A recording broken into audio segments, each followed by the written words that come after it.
Bonsoir. Alors, on se retrouve ce soir pour un live sur la dyslexie et la bienveillance. Je vous souhaite la bienvenue déjà dans ce live. Je suis contente de vous retrouver, ça faisait un petit moment. On va donc parler plus particulièrement de la place de la bienveillance dans la dyslexie. Et pour ceux qui nous regarderont en replay, je vous laisse mettre des petits commentaires aussi au fil de la discussion. Pour pouvoir nous poser vos questions, échanger vos ressentis, etc. Ce que je vous propose, c'est d'accueillir Tiana, qui nous rejoint à l'instant. Voilà. Coucou. Donc, je repréciserai le nom de ton compte sous le live pour que tout le monde puisse aller voir un petit peu ce que tu fais. Ce que je voulais dire aussi, c'est que ceux qui nous regardent en live peuvent nous poser les questions au fil de l'eau. On y répondra peut-être à la fin, peut-être pas, on va pas s'interrompre pour répondre au fur et à mesure. Mais tout dépend si la question a un rapport avec ce qu'on est en train de dire ou pas. Oui, voilà. Sachant que j'aimerais juste dire une petite précision, avec ma dyslexie, c'est compliqué pour moi de faire les deux. Donc, si ça te dérange pas de lire les questions et j'y répondrai en même temps parce que faire les deux, c'est compliqué. Pas de souci. Moi, je lis, j'ai pas de souci avec ça. Je suis capable de faire 36 trucs en même temps au grand malheur de mon mari. On se complète. Donc, voilà. Mais du coup, je lirai les questions, il n'y a pas de souci. Ce que je voulais te proposer dans un premier temps, c'est de te présenter. Parce que finalement, ceux qui vont nous rejoindre ne te connaissent peut-être pas. Donc, je te laisse nous dire un petit peu qui tu es. Bah déjà, bonsoir tout le monde. Je suis super contente de vous retrouver et merci pour l'invitation. C'est trop cool d'échanger sur ce sujet-là. Alors, me présenter en quelques mots. Donc, moi, je suis Malala Tiana. Je suis coach Avant, je disais coach en confiance en soi et en fait, je préfère largement parler de coach de vie parce que j'aide vraiment les dyslexiques sur tout leur domaine de leur vie à mieux vivre avec la dyslexie, dont la bienveillance est l'une des choses les plus importantes pour moi parce que on va parler de confiance en soi, on va parler de bienveillance et on va parler aussi d'acceptation de soi dans tous les domaines. Donc pour moi, c'est vraiment important de parler pas juste de confiance en soi parce que la confiance en soi, c'est juste un domaine, mais la dyslexie peut vraiment avoir des difficultés sur plusieurs domaines de sa vie. Donc c'est vraiment sur ça que j'ai envie de travailler et d'œuvrer entre guillemets dans mes accompagnements. Donc j'aide en général les personnes qui sont en études ou après les études. Et maintenant, je commence à aider aussi les enfants au collège pour pouvoir les aider au maximum pendant cette période-là. Donc voilà. Est-ce qu'il y a Il me semble que ma présentation? ouais, non, il me semble que c'est assez complet. Alors c'est justement un point sur lequel finalement ça vient s'imbriquer, ton travail et le mien. C'est vrai que moi, ça me parle beaucoup quand tu parles de bienveillance envers soi, de confiance, d'estime de soi, d'amour de soi. Enfin, il y a toute cette grosse partie, moi, qui, chez mon public, entre guillemets, se retrouve énormément parce que quelle que soit la différence, si on peut dire, on se retrouve avec mais mon Dieu, pourquoi moi je suis comme ça et à côté, il y en a d'autres qui fonctionnent pas de la même façon. Qu'est-ce que j'en fais? Et qu'est-ce que c'est exactement? Il y a tout ce chemin finalement de comment j'apprivoise ce qui se passe en moi et qu'est-ce que je fais de ce qui ressort. Il y a ce côté un peu. Parce que la dyslexie, la bienveillance est très en lien avec l'estime de soi. Ah bah oui, clairement. On va en parler, hein, mais pour moi, c'est vraiment c'est d'ailleurs à cause de ça que souvent on perd de la bienveillance envers soi parce qu'on baisse en estime de soi. Ouais. Ce que j'ai envie de te demander, c'est de nous faire un petit point sur la dyslexie parce que peut-être qu'il y en a qui passent par ici et qui sont pas familiers et puis on entend tout et n'importe quoi. Donc, est-ce que tu peux nous donner ta définition finalement de ce qu'est la dyslexie? Et peut-être ce qu'est la dyslexie chez toi aussi, parce que tout le monde n'est pas exactement pareil de ce côté-là. Ouais. Alors, la dyslexie, déjà, il y a plusieurs dyslexies. Faut s'imaginer une petite branche comme ça. Il y a la dyslexie. Donc ça va être en général au niveau de la lecture. La dysorthographie, ça va être au niveau de l'écriture. La dysphasie, je crois que c'est au niveau des mouvements. La dyscalculie, c'est au niveau des maths. Et je crois que c'est tout. Je crois que c'est tout. Il y en a peut-être d'autres, mais je crois que c'est tout. En tout cas, c'est les principaux. Et donc, du coup, au niveau de la dyslexie, chacun va avoir, on dit plutôt les troubles 10. C'est plus juste. Les troubles 10, chacun va avoir leurs propres difficultés. Moi, je suis dyslexique dysorthographique. Donc, j'ai des difficultés à l'écriture, à la lecture et à la compréhension. Mais chaque dyslexie a ses difficultés et chaque personne dyslexique le vit pas forcément de la même manière. Donc, pour moi, c'est extrêmement important dans la définition de bien dire que ça sert à rien de se comparer, ça sert à rien d'essayer de voir qu'est-ce que a fait l'autre. Chacun fait avec sa dyslexie à soi parce que d'une, on la développe pas forcément de la même manière en termes de graduation. Moi, j'aime pas parler de graduation de qui est le pire que d'autres. Ça, c'est pas forcément, ça me parle pas. Mais c'est important quand même de le dire que chacun va avoir une graduation au niveau de la dyslexie. Et chacun va avoir sa faculté de s'adapter en fonction de ça. Moi, par exemple, j'ai une dyslexie, je suis dyslexique dysorthographique, j'ai énormément développé l'oral. Mais d'autres dyslexiques vont développer autre chose qui va avoir un impact direct sur l'évolution de sa propre difficulté en tant que dyslexique. On rentre dans des choses un peu compliquées, mais c'est vraiment pour vous montrer qu'il n'y a aucun rapport et ça sert à rien de se comparer parce qu'on n'évolue pas du tout de la même manière avec sa propre dyslexie, avec sa propre différence. C'est rigolo parce que souvent on en parle pour le haut potentiel. Quand on parle de zèbre, moi j'aime pas trop ce terme-là, mais chaque zèbre a ses propres rayures et c'est de là où c'est venu finalement. Et c'est pareil pour pour les troubles 10, pour l'autisme Asperger, etc. C'est que finalement on y met nos propres ingrédients. Déjà on y met notre propre personnalité. Donc rien que ça vient complètement modifier la perception extérieure. Et puis, pour nous, c'est pareil. Moi, je sais que mon mari, il est dyslexique. Il est hyper optimiste. C'est-à-dire que quand il lui arrive un truc, mais il est toujours en mode solution à chercher, etc. Et il y en a d'autres qui vont être à l'inverse, en mode défaitiste un peu de « Ah bah, j'y arriverai jamais ». Et en fait, on n'avance pas de la même façon face à un trouble. Quand on n'a pas déjà les mêmes caractéristiques au niveau de nos sentiments, nos émotions, nos humeurs, notre caractère, nos forces de caractère, et on le sait en fait, on a tous des forces de caractère qui nous sont propres. Donc forcément, ça vient influer là-dessus. Et puis comme tu le disais, comme on peut avoir des combos totalement différents, forcément, ça se ressemble pas. Et c'est là où tout le côté détection, on peut dire ça comme ça, mais poser un diagnostic, ça va pas être évident pour une personne extérieure et souvent à l'école, ça peut poser problème parce qu'il y a cette image figée de la dyslexie, c'est l'inversion des lettres, le B, le P, le D, le B, etc. Le che, le veut, mais en fait, c'est pas que ça. Il y a plein d'autres critères.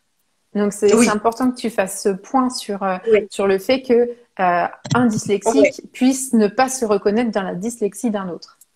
Exactement. Juste pour venir à ce que tu as parlé, au fait que les dyslexiques peuvent vraiment avoir une dyslexie qui est complètement différente. Pour moi, c'est extrêmement important de faire. Alors là, j'ai pas de saladier, mais imaginez que j'ai un saladier. Pardon. Imaginez que j'ai un saladier et que en dessous c'est écrit dyslexie, dysorthographie, dyscalculie, tout ce que vous voulez. En fait, ce qui va influencer la dyslexie, c'est déjà la première chose, c'est l'entourage. C'est comment l'entourage va être là, comment l'entourage va être présent, quel mindset ils vont entretenir eux déjà avec leur propre vie, leur propre peur, tout simplement l'influence des parents. Donc déjà on met ça dans le saladier. La deuxième chose, ça va être aussi l'environnement, pas des parents, mais l'environnement extérieur, des amis et tout ça. Comment on évolue? Est-ce que la personne comment il évolue au sein d'un groupe? Deuxième chose. Et après, c'est est-ce qu'il a été reconnu ou pas en tant que dyslexique? Et il y a plein de choses. Et après, il y a la confiance en soi, de est-ce que je me sens capable de faire les choses malgré les difficultés que je peux avoir à l'école. Il y a des personnes qui pensent que on peut ne pas du tout avoir confiance en soi, mais il y a vraiment aussi des dyslexiques qui ont confiance en eux à l'école juste parce qu'ils développent d'autres capacités autre que à l'école, en fait. Donc, à l'école, ils voient qu'ils ont des difficultés, mais autre part, ils voient qu'ils peuvent y arriver, donc ils développent une confiance en eux. Donc, tout ça imbriqué dans le saladier crée une espèce d'identité, une espèce de personnalité qui fait que ça influe dans votre handicap, dans votre difficulté, et ce qui fait qu'on ne peut pas comparer. Donc, moi, exactement pour vous donner des exemples, je ne peux pas donner des exemples sur d'autres dyslexiques parce que je ne le suis pas et je ne veux pas parler à leur nom. Mais moi, par exemple, ma dyslexie, ça va énormément m'handicaper au niveau de la lecture. Je suis beaucoup plus lente. Avant, je pouvais comparer ou sauter des lignes. Maintenant, je le fais pas du tout. J'ai assez évolué sur ça pour maintenant juste être lente au niveau de la lecture. Au niveau de la compréhension aussi, j'ai vraiment encore beaucoup de difficultés au niveau de la compréhension. Quand on va m'expliquer quelque chose, j'aurais vraiment besoin en fait, la personne va m'expliquer, moi je vais devoir le réexpliquer de ma manière à moi et de lui redire pour lui dire, ok, est-ce que j'ai bien compris? Oui, j'ai bien compris. J'ai développé au niveau de la compréhension, ça va mieux parce que j'ai développé des aptitudes d'adaptabilité pour avoir moins de difficultés. Mais j'ai des grosses difficultés à comprendre, en tout cas pour le premier shot. Après, quand on m'explique, c'est bon. Qu'est-ce que j'ai d'autre? Au niveau de l'écriture, ça va beaucoup mieux. Je fais des fautes, mais je fais des fautes plutôt un peu comme tout le monde maintenant. Plus comme avant où c'était vraiment, on voyait que j'étais dyslexique. Maintenant, je fais des fautes plutôt de coordination de verbes, de choses comme ça, un petit peu commun. Voilà. Après, j'ai plein de petites difficultés. J'inverse beaucoup les choses qui se ressemblent, comme par exemple recto, verso, gauche, droite. D'ailleurs, j'étais en train de faire mes flyers, je me tuais à chaque fois en me disant mais c'est quoi le recto, c'est quoi le verso? C'était horrible. Mais voilà, je fais des inversions, mais il n'y a pas que ça. Et t'as complètement raison de le dire, il n'y a pas que ça et ça sert à rien de réduire. Voilà, c'est tellement réducteur. La seule chose qu'il faut retenir pour les personnes qui ne sont pas dyslexiques, c'est que ça prend énormément d'énergie de faire de s'adapter, ça prend énormément d'énergie et c'est ça qu'il faut prendre en compte si vous êtes prof, si vous nous regardez, même si vous voyez que entre guillemets la dyslexie ne se voit pas parce que beaucoup de dyslexiques on a un don au camouflage qui fait que le caméléon. Le caméléon carrément, c'est exactement ce que je voulais dire, qui fait qu'on nous voit pas du tout. Moi, le nombre de fois on m'a dit mais non, on dirait pas du tout que t'es dyslexique et tout. Et puis en plus il y a le cliché, tu sais, de l'handicapé qui est introverti, qui est dans son coin. Moi, je suis pas du tout comme ça. Donc on a un don un peu de caméléon, mais ça ne veut pas dire que l'énergie dépensée n'est pas là et que ça nous fatigue énormément. Et c'est pour ça que des fois, on peut faire des erreurs qu'on peut considérer bêtes juste parce que on est fatigué et que toute la journée, on s'est dépensé à essayer de s'adapter et qu'à la fin de la journée, on peut faire des fautes et des erreurs qui peuvent être complètement ridicules pour certains. Mais pour nous, en fait, on les voit plus tellement on est fatigué. Mais c'est important ce que tu dis en termes de suradaptation parce que en fait, c'est comme si toutes les tâches rattachées à la dyslexie, donc ça peut être écrire un texte, mais en fait, il va falloir trouver un chemin alternatif pour chaque mot, pour chaque syllabe. Enfin, et à chaque fois, ça demande. Moi, je sais que mon mari, quand il est fatigué, là, ce truc, c'est qu'il ressort le mot, mais dans n'importe quel ordre. Ou alors, il nous sort des expressions, il a pris un bout d'une, un bout de l'autre, et ça veut rien dire. Et en fait, dans sa tête, c'est très clair. Et c'est ça, en fait. C'est de se dire que c'est un peu comme si on donnait l'information dans un sens, qu'il y avait un truc qui venait tout mélanger et que ça demandait un effort de la ressortir. C'est ça. Voilà. C'est au niveau du traitement de l'info, comme si les chemins, ils étaient 10 fois plus longs et puis que tout s'était mélangé. Donc, c'est certain que au niveau de la fatigue, au lieu d'avoir une ligne droite, tu as plein de ramifications dans tous les sens, mais c'est pas la même chose. Tu fais pas le même chemin. Donc, chaque tâche en début de journée, c'est un peu avec la théorie des cuillères. Le truc que j'aime bien expliquer, c'est que finalement, moi, je considère que, par exemple, on a 15 cuillères en partant le matin. Si déjà, rien que le fait d'aller lire le panneau du bus avec les horaires, etc., c'est une difficulté, déjà, ça vient nous griller 2 à 3 cuillères. Et chaque tâche, elle va griller son nombre de cuillères. Et à la fin, on arrive à un moment où on n'en a plus. Et parfois, on n'est pas rentré à ce moment-là, où on n'a pas fini de travailler. Et ben c'est ce moment où ça va être le plus difficile. Parce que là, on entre dans la suradaptation. Il y a plus d'énergie, mais il en faut encore. Donc ça va Mm. être nécessaire, même les jours d'après, de prendre soin de soi. Et justement, quand tu parles de l'amour de soi et de l'estime de soi, moi, c'est là que j'estime que ça vient vraiment porter ses fruits. C'est que quand on a une estime de soi qui est assez haute et quand on se donne de l'amour suffisamment, on est capable de se dire, oh, hé, c'est bon. Enfin, hier, tu t'es suradapté. Aujourd'hui, tu prends soin de toi. Alors que quand c'est faible au niveau de l'estime et de l'amour de soi, on a cette tendance à se dire, il faut que tu sois parfait. Il faut que tu Mm. avances coûte que coûte. Et peu importe, on s'en fiche. Ta fatigue, elle va passer. Et non, en fait, c'est après que ça revient. Complètement. Je suis complètement d'accord avec toi. Et d'ailleurs, juste pour dire un petit mot sur ce que tu dis, d'où c'est pour ça qu'aussi dans mes accompagnements, que ce soit pour les enfants ou pour les adultes, il y a vraiment un moment où dans l'amour de soi pour euh, travailler ça, j'aime pas ce mot-là, mais en tout bon, ça parle aux gens. Pour Pour augmenter la travailler, jauge. ouais, augmenter la jauge de l'amour de soi, il y a vraiment une routine que je mets en place. Parce que il y a vraiment quelque chose qui est important de mettre en place, que ça soit pour désaturer le mental, que ça soit pour déstresser, que ça soit pour se canaliser, parce que nous, les personnes dyslexiques, il y a vraiment, et même les personnes non dyslexiques vont se retrouver, pour la personne dyslexique, on s'adapte énormément. On est extrêmement stimulé et on est très souvent hypersensible aussi. Et donc, du coup, il y a vraiment un moment où il faut désaturer le mental, un moment où il faut enlever un peu toutes les toxines de toute la journée et se retrouver avec soi. Donc, la routine est extrêmement importante. Et pour revenir à ce que tu disais au niveau tes cuillères, j'adore cet exemple-là. Il y a Béatrice qui nous dit les cuillères, chez nous, c'est des petits cailloux. Ça marche avec tout et n'importe quoi, en fait. On peut partir C'est avec ça. ces petits cailloux dans sa poche ou ces petites pierres dans une petite pochette et puis se dire combien j'en utilise. Ouais. Et d'ailleurs, je vois qu'il y a pas mal de personnes qui discutent. N'hésitez pas à nous le mettre dans les boîtes de questions. Comme ça, on y répondra tout à la fin à toutes vos questions. Ce sera super cool. Comme ça, on pourra vraiment pouvoir échanger. Au niveau oui, ce que je voulais rebondir sur tes petites cuillères, c'est que moi, j'ai donné un exemple concret au niveau de la dyslexie. Avant, j'étais vendeuse. Enfin, je suis toujours en même temps là, en parallèle avec mon projet. C'est quelque chose qui me plaît énormément parce que je suis en contact avec les gens. J'adore, voilà, leur donner confiance en eux grâce aux vêtements. Et donc, du coup, là, je vendais des costumes pour les hommes, mais à la fin de la semaine, j'en pouvais plus parce que déjà, tu vends des choses. Donc, tu es toujours en train de parler, de parler. Moi, j'adore parler, mais au bout d'un moment, j'étais fatiguée. Et quand tu parles d'informations qui ne sortent pas dans le bon sens, clairement, je le voyais le samedi soir où je n'en pouvais plus. Les phrases, je me lançais. Tu sais, quand tu te lances dans des phrases et que tu te dis, mais pourquoi je me suis lancée dans une phrase comme ça? Pourquoi aussi compliqué? Je n'arrive pas à revenir à mon but.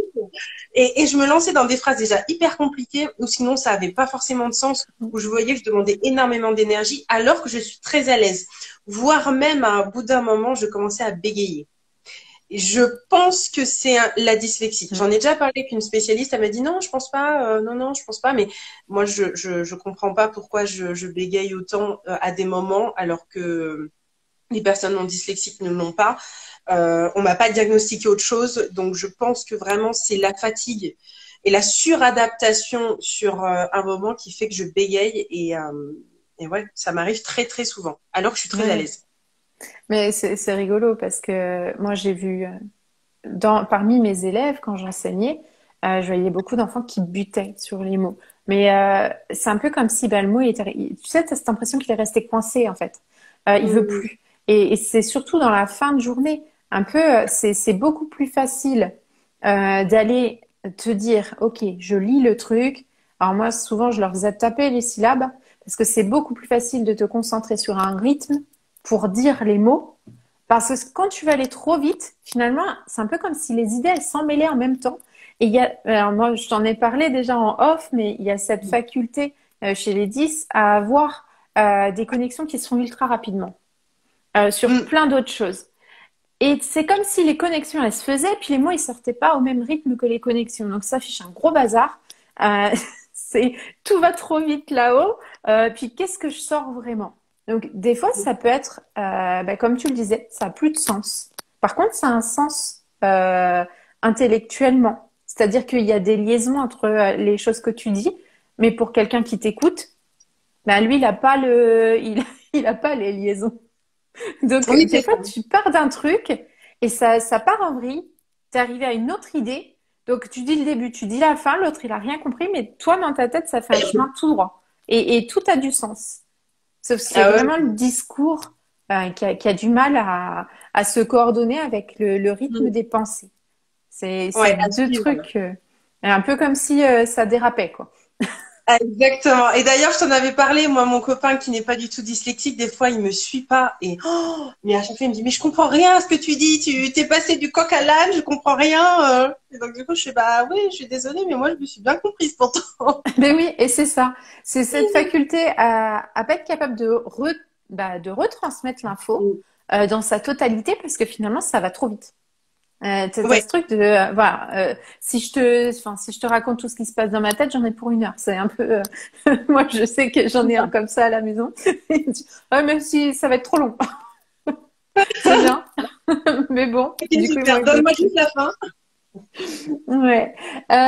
Ce que je voulais te poser comme question aussi, finalement, tu vois, tout à l'heure, tu disais que chaque dyslexie est différente. Qu'est-ce qui a fait que chez toi, il y a eu une sonnette d'alarme de tirer finalement, qui a permis de diagnostiquer ta dyslexie? Qu'est-ce qui est venu en premier plan dire, oh, il y a un truc.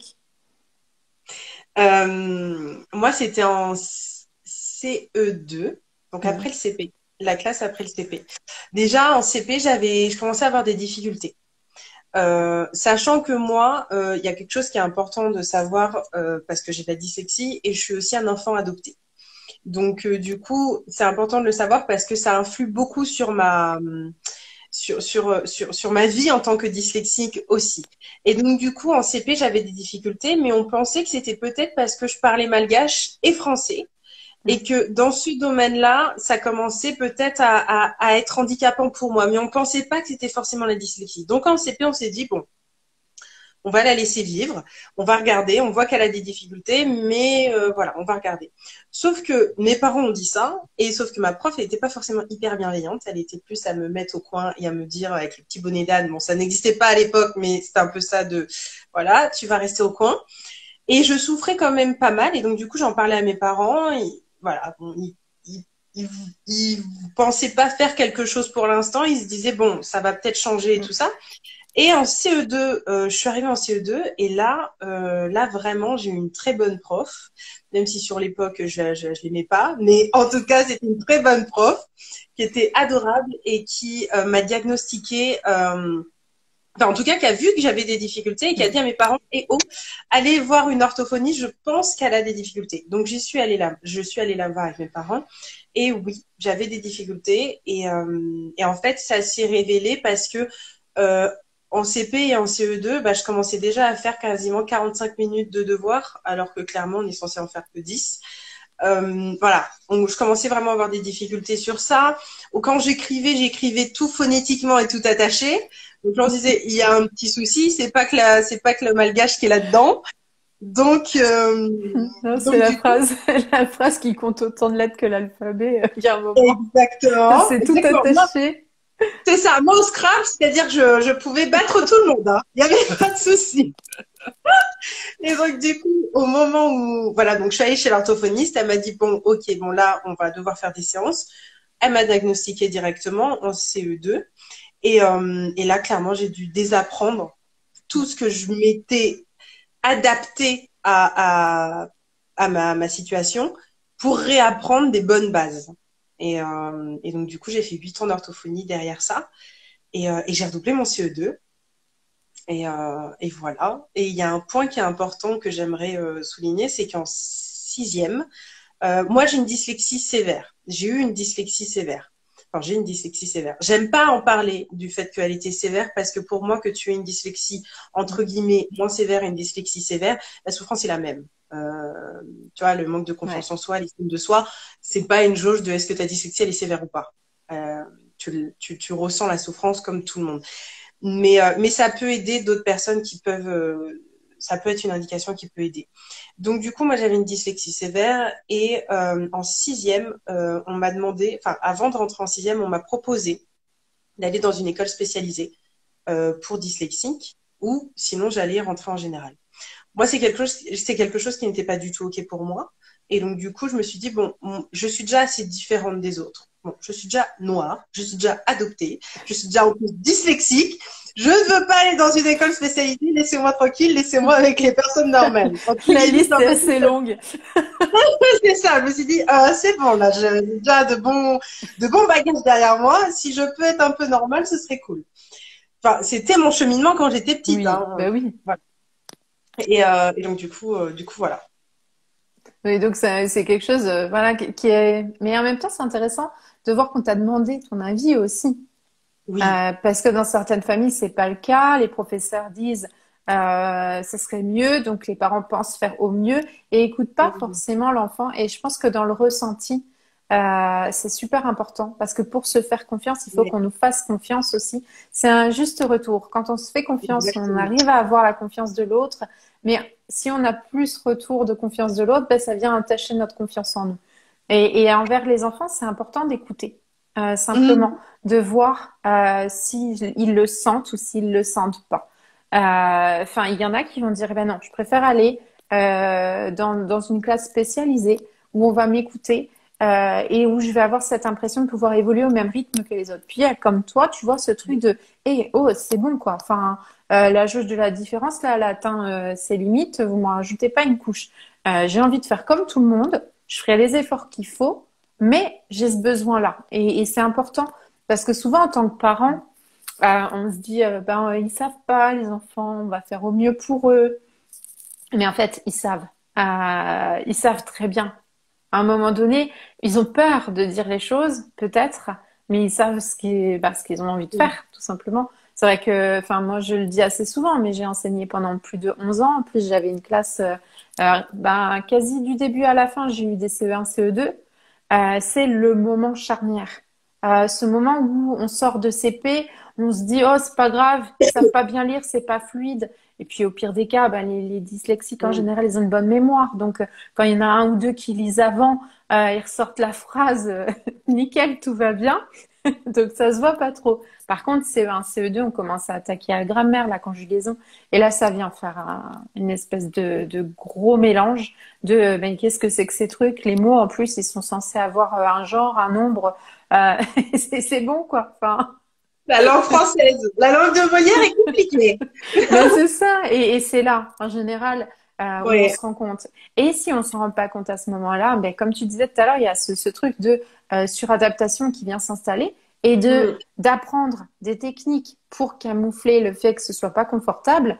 Mais il va falloir aller tout désapprendre après c'est pour reprendre de bonnes habitudes qui permettent d'aller encore plus loin. Et plutôt on accepte finalement cette différence entre guillemets, plutôt on a les armes pour avancer. mm. Il y a beaucoup de choses là dans ce que tu dis. Déjà, quand on m'a fait diagnostiquer, quand on m'a diagnostiqué, la chose qui m'a, moi j'ai été éduquée avec enfin j'ai eu de la chance d'être dans une famille qui était extrêmement bienveillante, qui était extrêmement à l'écoute. On en a la preuve, ils m'ont vraiment posé la question, j'avais 10 ans, hein, 10-12 ans, ils m'ont posé la question de qu'est-ce que tu as envie de faire, mais je vais revenir à ça après. Mais le moment où on m'a diagnostiqué, ce qui a été difficile, c'est qu'on m'a expliqué ma dyslexie d'une manière en me disant, en fait, c'est compliqué d'expliquer une dyslexie quand tu es petit. Donc, on me l'a dit, bah, en fait, tu as le niveau en dessous des autres. C'est-à-dire que eux, ils sont en CE2, toi, tu as le niveau CP. Donc, c'est bien. Alors là, oui, là, j'ai bien compris, hein, parce que j'ai bien Au compris ce niveau que de j'étais. l'image, c'est sympa. J'ai bien compris. Mais du coup, le problème, c'est que moi, dans mon cerveau, bah, en fait, je me suis dit, mais en fait, je suis pas assez. Mm. C'est-à-dire que, en fait, je suis pas assez et en fait, bah, je suis bête. Parce que quand on est au collège, quand on est en primaire, il y a beaucoup ce truc de les grands, ils savent tout. Ouais. de cette adoration des grands. Et donc, du coup, moi, on m'a dit, bah, en gros, t'es petite, en fait. Tu restes petite et tu as le niveau d'une petite, d'une CP. Et en plus, CP. Ça a une grosse connotation en primaire, quoi. T'as le niveau d'un élève de CP. Donc là, déjà, ma première estime de moi, ma confiance en moi, là, c'est le premier chose qui l'a ébranlé. Et je me suis dit, bon, ok, je redouble, c'est une chance. Bon, on m'a bien expliqué que c'est une chance, que c'était quelque chose qui était bien pour moi et que je vais pouvoir être au niveau des autres et tout ça et tout ça. C'est vrai, mais le problème, c'est que le moment où j'étais avec les personnes soi-disant où j'avais leur niveau, le souci, c'est que bah, j'avais toujours des difficultés. Ouais. Bah oui. Donc, deuxième claque. Et donc Bah là, je me oui. dis, ok. Mais Donc, c'est ce que tu dis, ça fait écho beaucoup parce que moi j'ai un petit, quand il a appris en CE2 qu'il était dyslexique, il est arrivé en classe devant les parents, tout allait bien. Et d'un coup en classe, il a commencé à travailler et il s'est effondré alors que c'était des choses qu'il savait faire habituellement. ouais, Mais il y avait cette espèce de truc qui est venu faire écho en lui de t'y arriveras pas. c'est ça. Bah, t'as pas le niveau, t'y arriveras pas. Et lui, le doute qu'il avait, c'était pas par rapport à maintenant, c'est qu'est-ce que je vais faire quand je serai grand? Est-ce que C'est j'aurai ça. un métier parce que j'en connais pas des dyslexiques? Et est-ce que les dyslexiques peuvent réussir à avoir une vie normale avec une famille, avec un métier? Et c'est une question, voilà, que un enfant de 8 ans, 7, 8 ans se pose. Et en tant qu'adulte, on n'y pense pas, on pense au maintenant, à son orientation, etc. Mais Ouais. parfois, ils se projettent bien plus loin que ça et c'est important de les rassurer et de leur dire, ben oui, bien sûr, c'est Donc, pas quelque chose qui t'empêchera de faire ce que tu aimes dans la vie. ouais. Là, tu touches à un point le plus sensible au niveau de ma dyslexie parce que c'est vrai. Et c'est aussi pour ça que j'ai lancé mon projet parce que quand je suis arrivée en sixième, j'ai tout fait pour m'adapter, pour réussir, pour. Il y avait ce truc de j'avais absolument envie de prouver qu'en gros la responsabilité que mes parents m'avaient donnée, j'allais prendre à bras le corps et j'allais leur montrer que bah, je mérite d'être aimée, je mérite d'avoir fait ce choix-là, je mérite d'être à cette place-là et je suis pas un imposteur. Mm. Donc j'étais en mode, j'essaye de prouver à tout le monde. Donc déjà ça me demandait une énergie folle, même si mes parents me disaient non non mais t'as rien à prouver. Dans tous les cas j'avais quand même ce truc-là dans ma tête.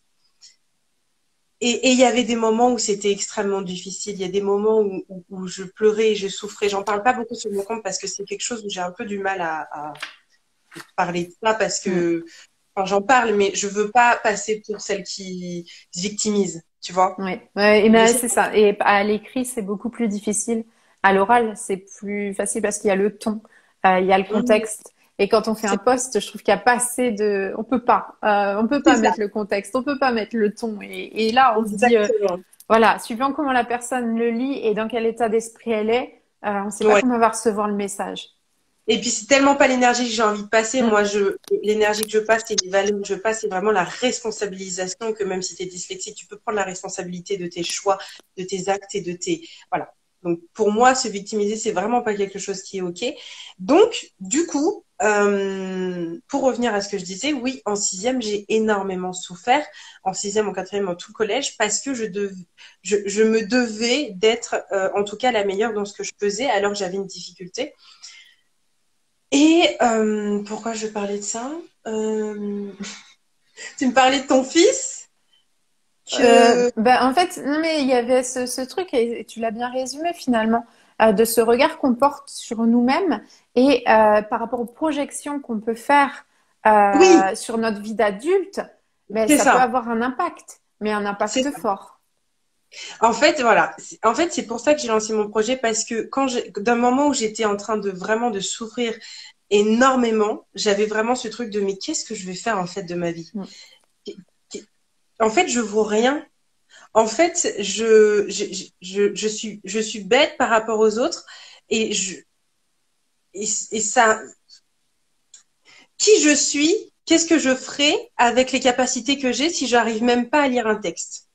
Tu vois, c'était ce truc de comment je vais faire si j'arrive même pas à écrire un mail ou même pas à écrire un texto sans faute. Comment je vais arriver à faire quoi que ce soit avec ça? Mm. Et ça a été extrêmement douloureux.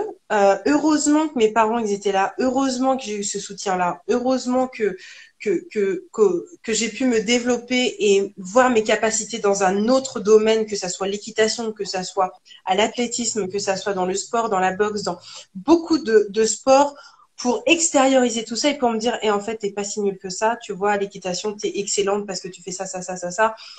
Et j'arrivais à m'épanouir différemment. Mais heureusement que j'ai le soutien de mes parents et qui m'ont soutenu de cette manière-là.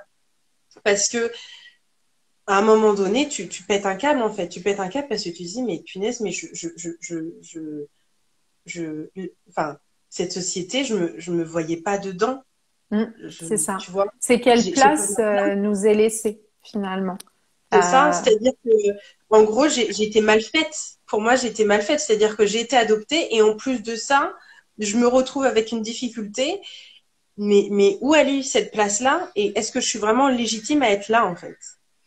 Et hmm. je saurais pas te dire le moment où j'ai switché. C'est ce que Euh, j'allais te demander en fait. Comment tu as fait pour aller dépasser ce moment? Souvent, c'est l'après-diagnostic ou le moment de l'orientation, qui sont des moments clés finalement, où on se dit, voilà, bon bah ok, on me balance ça, j'en fais quoi? Et puis après, je vais où? Euh, il y a souvent ces moments clés où on ne sait pas. Et puis après, il y a, bah voilà, comment t'as dépassé ce doute qui s'est installé? Et justement, pour en revenir à la bienveillance, parce que c'était sur ça aussi que tu m'as partagé beaucoup de choses, comment elle est née, cette bienveillance qui a fait que tu as pu dépasser tout ça? En tout cas, clairement, au collège, ma bienveillance, elle n'était pas là.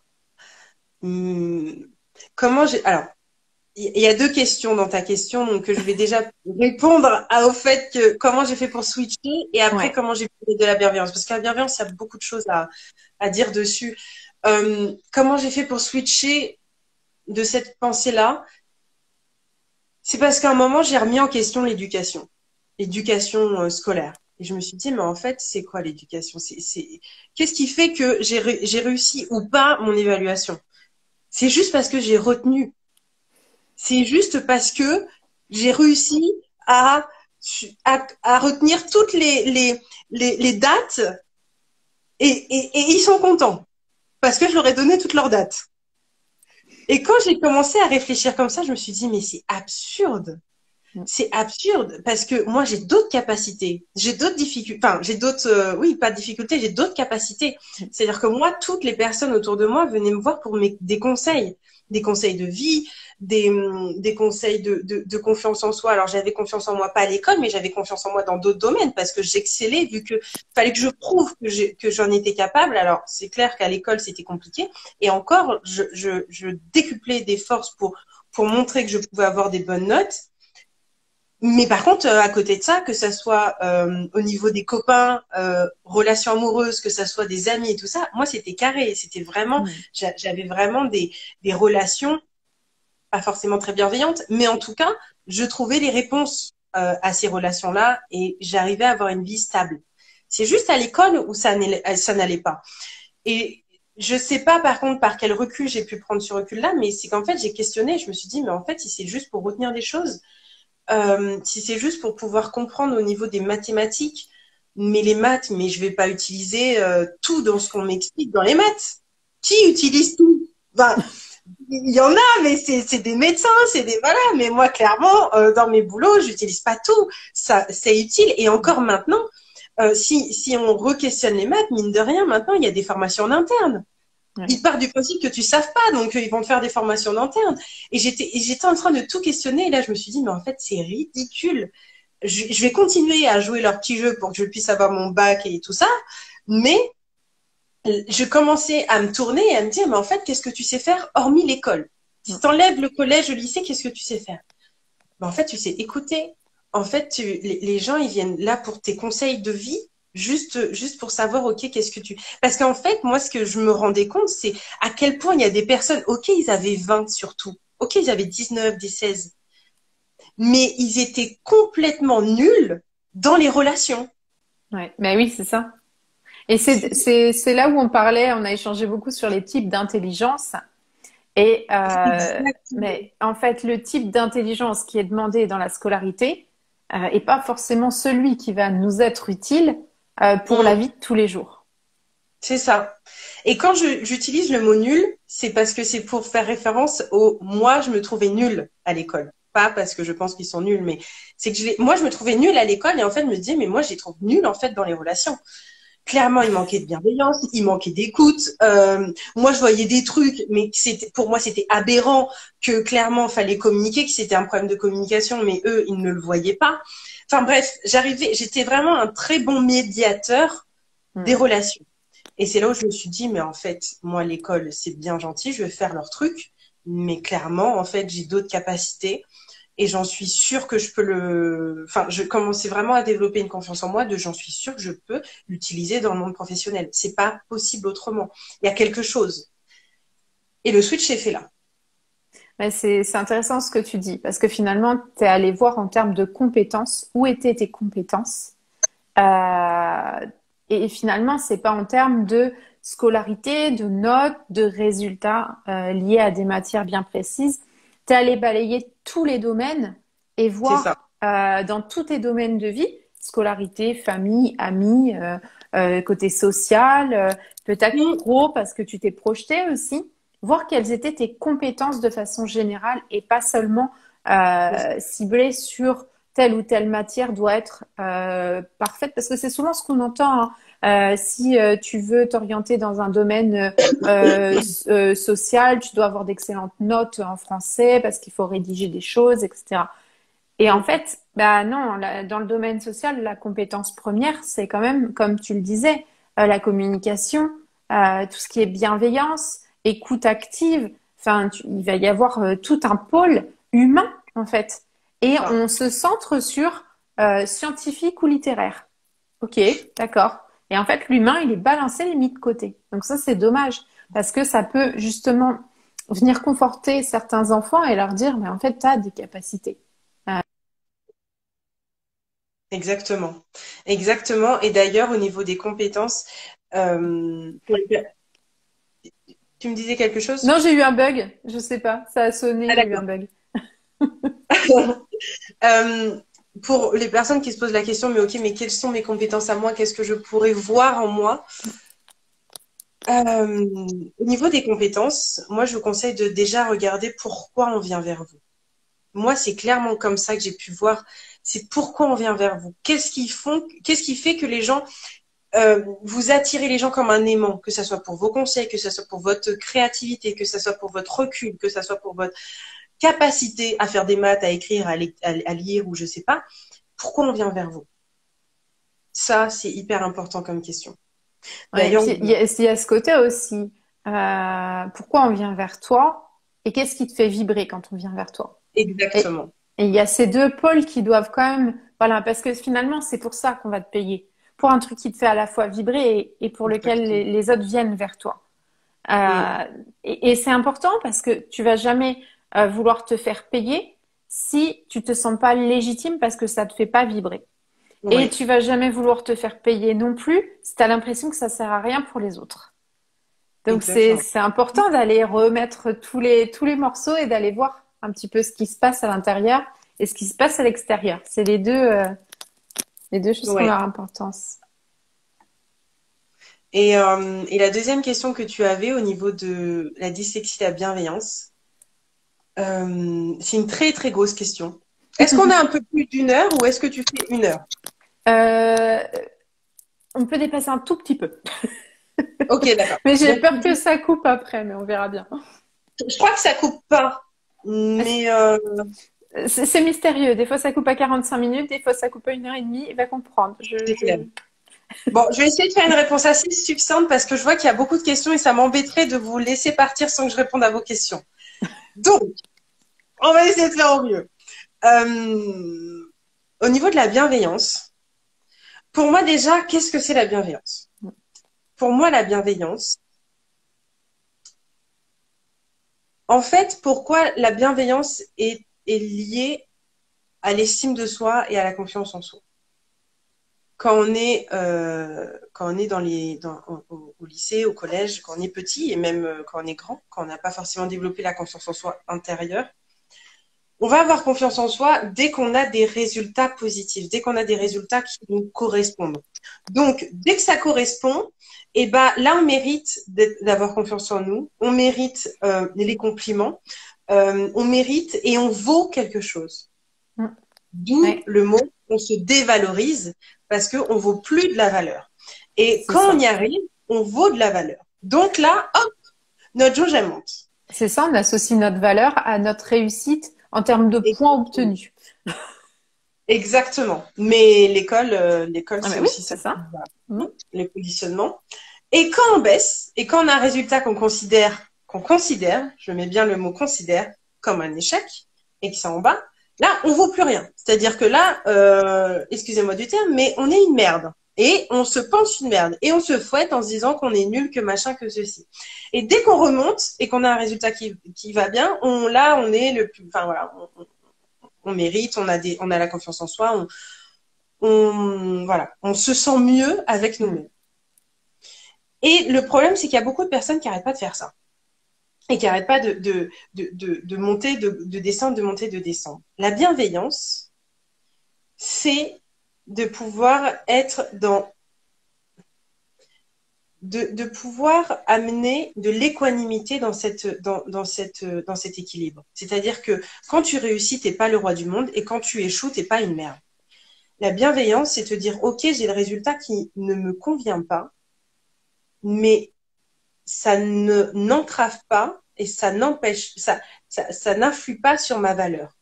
C'est ça, c'est d'aligner finalement la valeur à nos ressentis, ça va être faux.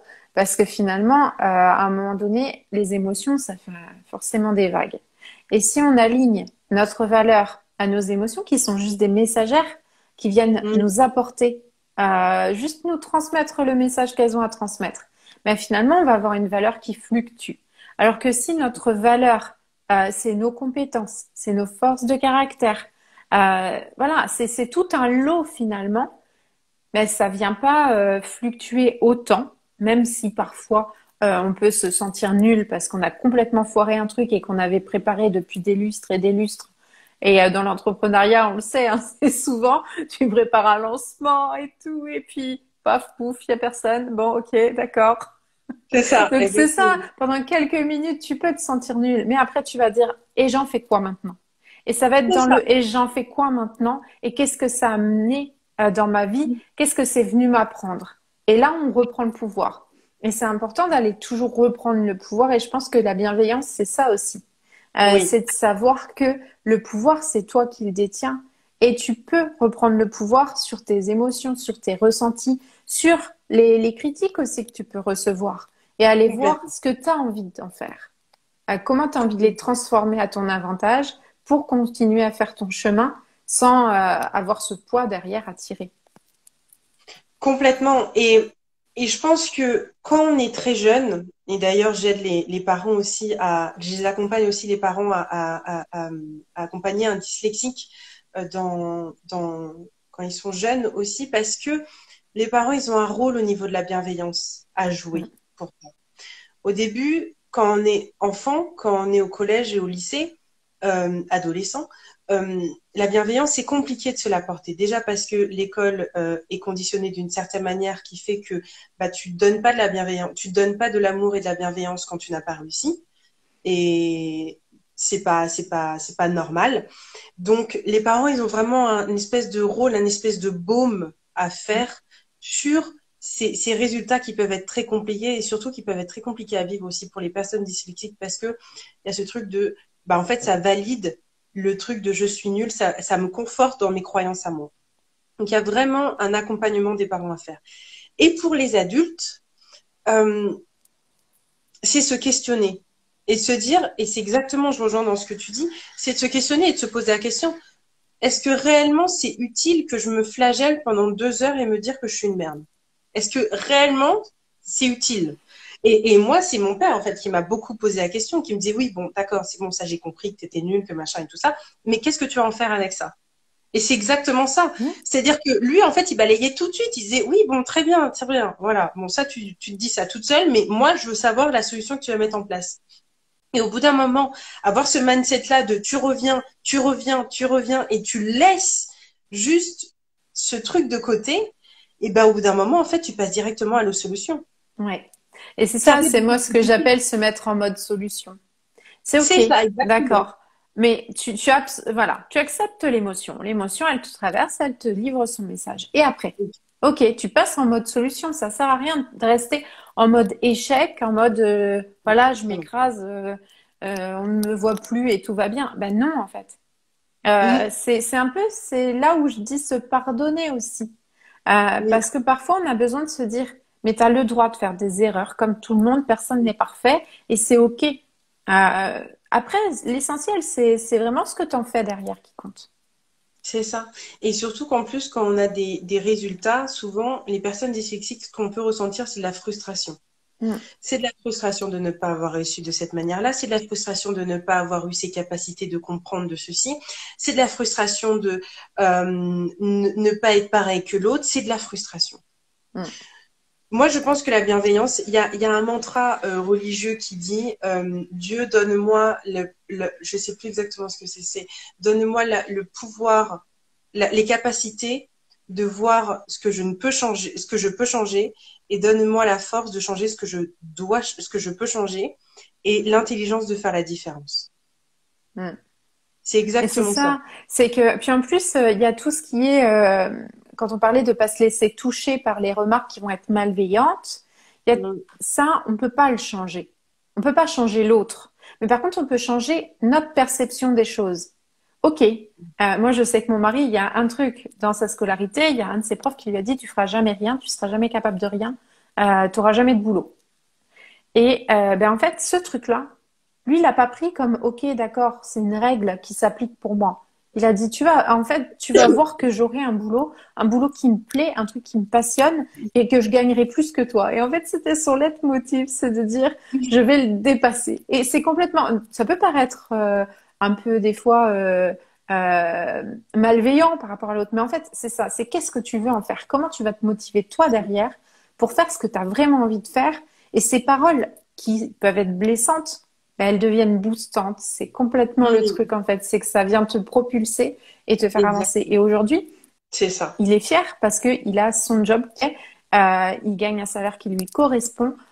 Et finalement, eh ben, il le dit toujours, il dit, ben oui, mais en fait, je vais prouver qu'il a tort. Même s'il le sait pas, c'est pas grave, mais j'ai prouvé Oui, qu'il avait tort. Et simplement ça, de se dire, ok, d'accord, les remarques malveillantes, il y en aura. De toute façon, peu importe pourquoi, enfin, il y en aura toujours.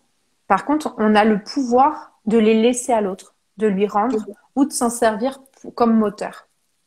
oui, et en fait, ce qui est hyper important, c'est pas de demander aux autres d'être bienveillants, parce que l'extérieur, tu ne peux pas le changer. Donc, ce que je voulais dire avant, c'est vraiment de faire la différence entre ce que tu peux changer, donc ce que tu peux trouver des solutions et des choses que tu ne peux pas trouver des solutions. Quand on ressent de la frustration, c'est vraiment de se poser la question, de se poser la question de, OK, qu'est-ce que j'aurais pu faire? Ok, j'aurais pu faire ça, ça, ça, ça, ça. D'accord. Bah, la prochaine fois, je le ferai. Et qu'est-ce que je n'aurais pu pas changer parce que c'est compliqué. Et parce que tout simplement, c'est de l'ordre de ma difficulté, de ma dyslexie. Donc, c'est compliqué pour moi. Et c'est dans ce truc de je ne peux pas changer qu'il faut s'amener de la bienveillance. Ouais, Déjà. ouais. C'est de dire, OK, mais en fait, je suis dyslexique, j'ai des difficultés. Et surtout que les dyslexiques, nous, on l'oublie qu'on est nous-mêmes dyslexiques. Tu sais, on fait nos trucs. Et moi, mes parents, à chaque fois, ils me répétaient, non, mais tu sais que t'es dyslexique. Oui, oui, je sais, je sais. Mais c'est vraiment de se le dire et de se dire, OK, c'est dans la connaissance de soi, c'est Mm. important de se connaître pour pouvoir faire la distinction. Mais tu l'oublies Et quand ça vient à faire partie de toi, en fait, et que tu le considères plus comme un handicap, mais comme une part de qui tu es. Donc, et tu finis, oui, par oublier, mais comme pour beaucoup de choses, parce qu'il y a tout ce système d'adaptation, puis de oui, faire avec. Deus, c'est OK, en fait. Je fonctionne comme ça, donc bah, pour moi, c'est pas grave. c'est ça. Et c'est important, mais je vous donne des clés là. Les clés les plus importantes que vous pouvez utiliser, c'est vraiment déjà de questionner ces critiques, ces auto-jugements que vous faites, est-ce que réellement ça a une utilité? Est-ce que réellement ça vous aide? Moi, mon père, à chaque fois, il me pose la question, mais est-ce que ça t'aide? Où ça te mène de te dire ça? Et donc, du coup, je me voyais que ça me mettait tout le temps devant un mur. Il me disait, OK, donc maintenant, qu'est-ce qu'on fait avec ça? OK, on fait ça, ça, ça. D'accord. Bam, t'y vas. Donc, c'est vraiment de se questionner et de revenir. OK, qu'est-ce que ça m'amène? Qu'est-ce que ça m'amène? Ça m'amène rien? OK, quelle est la solution? Et on ramène, et on ramène, et on ramène. Et à un moment, en fait, le mécanisme va faire que tu vas directement passer aux solutions. Tu vas arrêter de te critiquer, tu vas arrêter de te juger, parce que tu vas comprendre à un moment donné qu'en fait, tu as tout donné. Que tu as tout donné, que t'as fait ce que tu as pu avec les connaissances, avec l'intelligence, avec l'énergie que tu avais à ce moment-là. Surtout l'énergie, parce que en tant que dyslexique, on utilise énormément d'énergie pour s'adapter aux autres. Donc, avec l'énergie, avec les capacités, parce que si tu es fatigué, tu as moins de capacité. Si tu as moins de capacité, tes résultats baissent. Donc, c'est Oui, tu as plus extrêmement... accès de la même façon aux connaissances. Donc, Voilà. Et c'est extrêmement important de se checker sur ça et de se dire, OK, j'ai fait ce que j'ai pu avec ce que j'avais à ce moment-là. Maintenant, qu'est-ce que je peux faire pour changer mon futur et changer les résultats que j'ai? Ça, c'est vraiment l'outil que vous pouvez utiliser maintenant.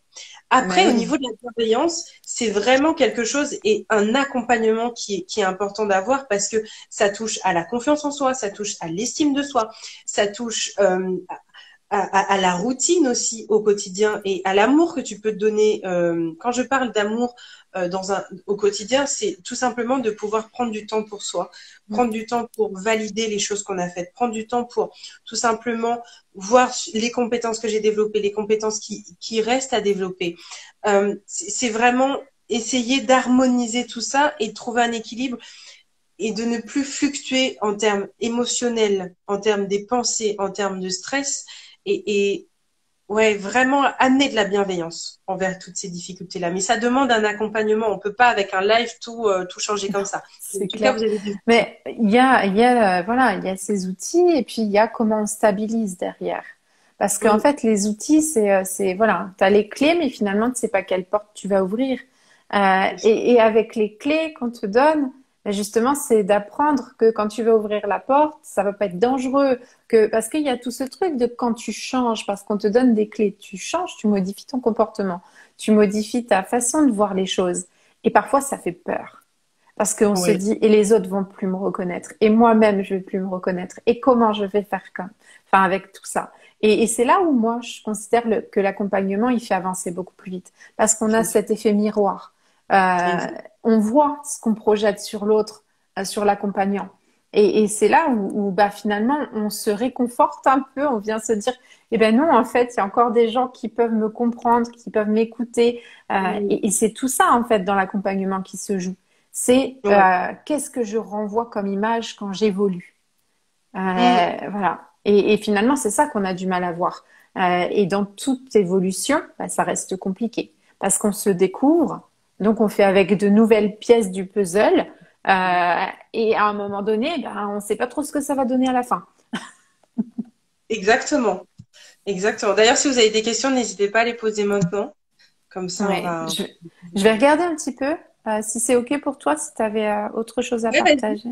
Non, je veux bien rebondir sur les questions parce que ou sur les échanges. Alors, il y a une question sur en fait, la dyslexie se retrouve-t-elle dans toutes les langues? Tout à l'heure, tu as dit que tu parlais malgache, finalement, et comment elle se transpose? Est-ce que tu passes par l'écrit ou pas? Déjà, parce que si tu passes que par l'oral, peut-être elle se retrouve pas. C'est-à-dire où elle se retrouve. Est-ce que Par dans... exemple, t'as appris l'anglais, je suppose aussi, Ouais. ou une autre langue. Est-ce que finalement c'est plus facile pour toi dans une autre langue ou tes difficultés liées à la dyslexie se retrouvent dans toutes les langues? Je pense que c'est le sens de la question. Alors, j'ai pas développé assez l'anglais pour pouvoir observer ça. Donc, je pourrais pas forcément y répondre. Après, je pense que certainement qu'il y a des cultures ou qu'il y a des langues qui sont bien plus faciles à comprendre et à apprendre parce qu'il y en a qui travaillent beaucoup plus sur, enfin, où la langue est basée beaucoup plus sur l'image. Alors, ouais, c'est ce que moi, c'est mon expérience, c'est qu'en fait, j'ai vu que les enfants qui étaient dyslexiques que j'avais dans ma classe, quand je leur présentais une image, ils associaient le son du mot à l'image. Par contre, quand j'écrivais le mot, clairement, ça venait compliqué parce que la phonétique est pas la même. Donc, c'est déjà difficile en français, et C'est ça ça. venait tout modifier. Donc, en fait, l'oral associé à une image, Mm. c'était OK. Par contre, pour certains, bon, après, il y a différents, comme on l'a dit, hein, chacun sa jauge. Mais le plus facile pour eux, c'était d'associer une image à un son. Oui. Donc, Mais en voilà. tout cas, pour apprendre une langue, moi, je vous conseille de vous de faire une immersion, et ouais, de faire tout à l'oral. Et pas pour forcément passer à l'écrit. De pas vous obliger à faire l'écrit.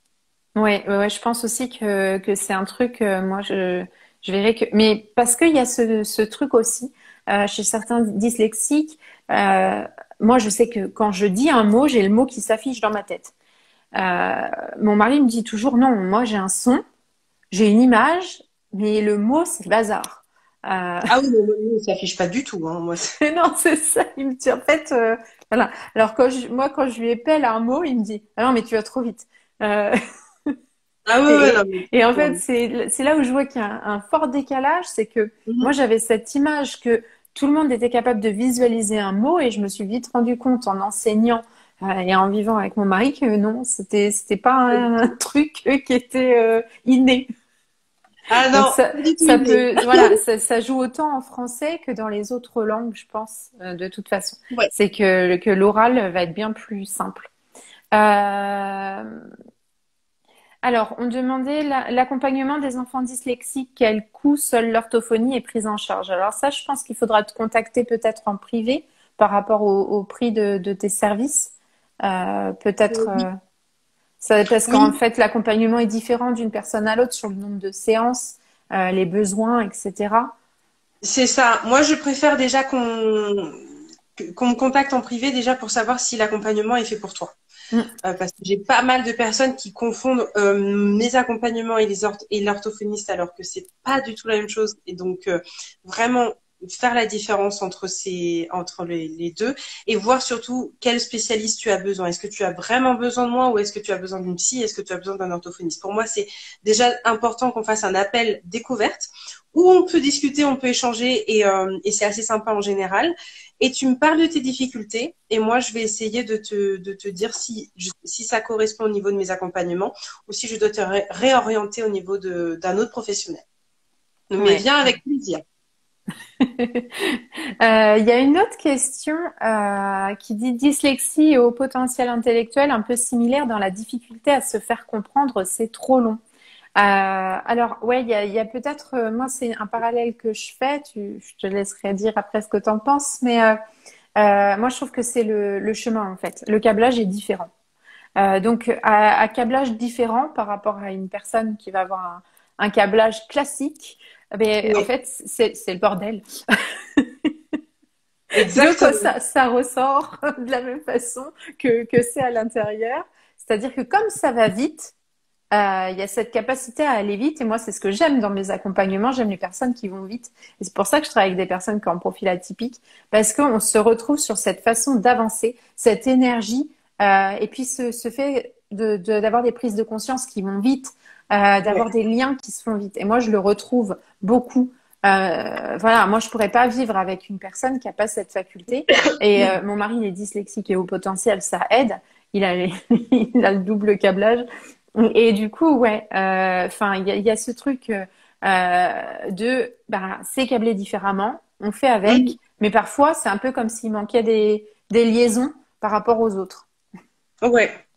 Alors au niveau de ma réponse, moi je vais pas pouvoir répondre énormément parce que c'est quelque chose que je découvre Mm, mm. au niveau des hauts potentiels et c'est d'ailleurs quelque chose que j'aimerais te questionner, t'interviewer demain, parce que demain on fait un live sur un petit peu les différentes capacités qu'on peut avoir, nous, les personnes dyslexiques, ce que tu as pu observer, et on va échanger dessus. Et c'est quelque chose que tu m'apprends beaucoup aussi. Donc, moi, j'aurai aussi le plaisir de découvrir avec toi ce câblage différent, cette manière de travailler différemment. Et j'apprends énormément de moi grâce à toi et grâce aux personnes que je rencontre. Et ce live, demain, sera vraiment dédié pour ça, de se comprendre dans des choses qu'on ne pensait pas avoir ou connaître Oui, de c'est soi. ça. Ouais. Oui, mais puis c'est rigolo parce qu'on en a parlé du coup en off. Évidemment, on se rencontre avant de faire un live. Il n'y Ouais. a pas de secret là-dessus. On fait pas une impro totale. Et c'est vrai que c'est une chose qui nous a beaucoup interrogés.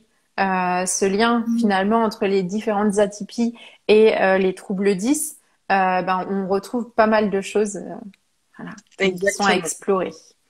Voilà, bah écoute, j'ai fait le tour des questions. Euh, je pense que c'est OK. Si vous avez d'autres questions, n'hésitez pas à les poser. Là, je vais mettre le live en replay. Donc, n'hésitez pas à les poser parce que on pourra les reprendre pour y répondre demain aussi, si jamais. Oui. Voilà. Donc, et puis, du coup, bah, pour moi, c'est OK. Si on a envie de te retrouver, quel est le plus simple chemin pour pouvoir Instagram. échanger avec toi? Instagram, en message Hein, privé? ouais, Instagram en message privé. Si vous avez des difficultés à l'écrit et que c'est compliqué pour vous, n'hésitez pas à faire des vocaux. J'adore répondre en vocal aussi. Et puis moi, je pense que je t'inviterai plusieurs fois sur mon compte si c'est OK pour toi, Oui, pas de parce que souci. franchement, voilà, je pense qu'il y a pas mal de questions qu'on pourrait répondre et qui seraient hyper intéressantes de balayer un petit peu Ouais. ces idées préconçues, ces idées reçues et approfondir un petit peu tout ça.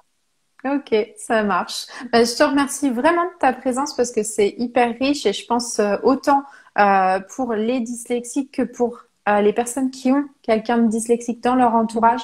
Ça permet de mieux comprendre et d'un peu aller dégager les tabous parce qu'on n'ose pas parler des différences alors que ça fait un bien fou et que finalement bah c'est juste comme ça qu'on peut mieux comprendre et mieux accepter les autres et Oui, voir qu'il n'y a pas il y a pas un mur entre quelqu'un exactement. qui va avoir un trouble divers et les autres. Et je trouve ça dommage justement d'avoir des cases toutes faites. Et c'est C'est ça. chouette que ce soir, on ait pu montrer que finalement, la dyslexie, c'est un panel à elle toute Mhm. seule de personnalité et de force de caractère aussi.